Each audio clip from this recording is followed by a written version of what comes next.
araw sa inyo lahat guys. Ipakita ko sa inyo ang aking pamaraan din kung paano ko sinanay ang aking alagang manok. Galing yan sa kabilang manukan ko, dinala ko dito sa bahay, inuwi ko kasi ano siya, yung hindi sanay, lalong-lalo sa mga sasakyan.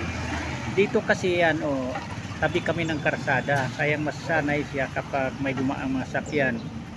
Ang ginawa ko sa kanya, tinali ko, nialalayan ko tali kasi alam nyo ba yung scratch pins na yan, muntik na yan nung nakarang araw, madali sakyan ng manok na yan dahil hinihila niya yan papunta doon sa gitna na yan. Mabuti huminto yung sasakyan, yan, hindi dumiritso. Kung dumiritso, yari siya ngayon kasi kaya lang palang hilain yan kahit nilagyan ko pa yan ng mga harang sa kilid-kilid yan. May harang yan.